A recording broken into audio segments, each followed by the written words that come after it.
Life is a journey from birth to death. Upon any journey partake by any traveler, the traveler must endure the road's many treacheries. Because humans are social creatures, no man can truly exist happily alone. Therefore, the journey of life can never truly be walked alone. In The Approximate Size of My Favorite Tumor by Sherman Alexie, the story follows a man named Jimmy Manyhorses, who is diagnosed with terminal cancer and is facing death. In the story, he notoriously uses humor and sarcasm to address all of his problems in life, but the night of his death renders his humor futile. Until the end, his company of loneliness is expelled by the returning of his wife. However, The White Horse by Nguyen Ba Toc offers an alternative experience. In the story, Mr. Nguyen is the only member of his family immigrated to the United States. In order to survive the aimlessness and the lonely life that he leads, Mr. Nguyen nonchalantly wanders into his memories to seek comfort. These reminiscences are his only way to battle his loneliness. These two stories show that throughout life, challenges arise ubiquitously. While individuals' unique efforts are adequate for most challenges, some challenges are overwhelming for individuals alone. Thus, the need for proper companions to provide the auxiliary supports are indispensable.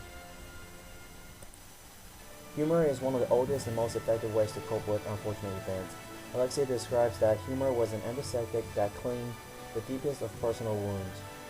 Oftentimes, when something tragic unfolds, the afflicted helpless individuals are typically left with two options: allow frustration and despair to reign, or allow laughter to bring some mirth. Jimmy's method focuses on humor, which defines his character and his attempts at maximizing his enjoyment of life within the confines of his Indian reservation. The terminal cancer that has afflicted Jimmy isn't pardoned from being the subject of a joke. He even called it his favorite tumor, and described it as the size of a baseball, shaped like one too, even has stitch marks. This comical response to such a morbid circumstance clearly reflects his lackadaisical and comical nature. Also, it displays how his characteristic and personality wouldn't allow a crisis of this magnitude to turn him into his opposite, a serious and flustered man.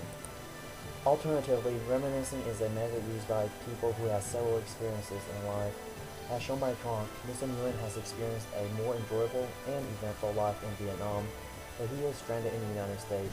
The dilemma facing Mr. Nguyen is being described as a Vietnamese cast far from his family, his friends, and his homeland, mired in endless worries, remembrance, and sorrow.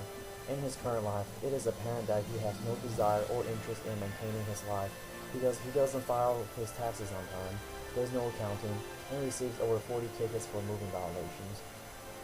Such poor maintenance of everyday paperwork will only further his isolation from his present life and bring him closer to his past. He copes with such miseries and stagnation by letting his spirit shuffles back and forth between America and his homeland, way on the other side of the globe. This method allows his mind to wander into his sanctuary of memories, since physically he doesn't have a haven. However, various methods of coping are inadequate in terms of vanquishing the plaguing desires for proper company. The strongest correlation between the two stories and cultures is the emphasis placed upon the loved ones. In The Approximate Size of My Favorite Tumor, the primary focus of the flashback is Jimmy's wife, Norma Manyhorses, who confesses that her living was a lesser matter compared to how she arrived in his life. In The White Horse, the primary focus of the flashback is Mr. Nguyen's life with his family in Vietnam. Once someone has experienced the better parts of life, it is often difficult to backtrack. When it is in terms of people, individuals form emotional attachments and eventually they become appendages of the individuals. Therefore, partings are more painful. For Jimmy, the tones of loneliness manifests when he noticed one of those old-style clocks with hands and a face. Looks just like somebody laughing if he stared at it long enough. This not only reflects his comical filter, but also his desire for companionship from just about anyone. It is proven by him attempting to collect attention to dissipate his isolation by writing letters to his loved ones on special reservation stationery. When Norma returns to his side with the reason someone needs to help him die the right way, reflects that during the journey of life, the right companions are crucial in finishing the journey properly. Furthermore, despite the grandeur of spiritual connections, natural behaviors will render physical connections necessary. In The White Horse, Mr. Nguyen acknowledges that despite thinking about the suffering of the past doesn't help the heart to avoid being hurt. He describes memory as a horse on an ephemeral path. He is aware that dwelling in the past does not help the present. he continues to let the horse go where it wants to go. Therefore, Mr. Nguyen constantly daydreams about his own neighborhood. He cannot hold a physical contact with his past life. Indirectly, his family is with him in spirit and in his memories, but he physically satisfies his own mind by filling up a gift box to send home to his family, parents, brother and sister, wife and kids. It is never revealed if Mr. Nguyen's family is alive or not.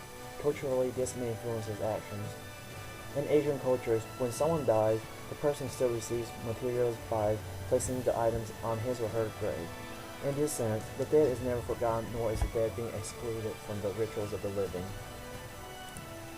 While individuals have their own methods of handling their problems, loneliness can only contribute to the difficulty of resolving life's challenges. The two stories are linked by a challenge in life, a personal way to address problems, and an indispensable need for loved ones. Even though their challenges may be different, one dealing with death and the other dealing with isolation, and their methods of addressing problems may differ. One uses humor and the other uses reminiscing. Neither of these challenges can be conquered by individual outlook and philosophy alone. The existence of a companion and a family is essential for any human being because no one enjoys being alone forever.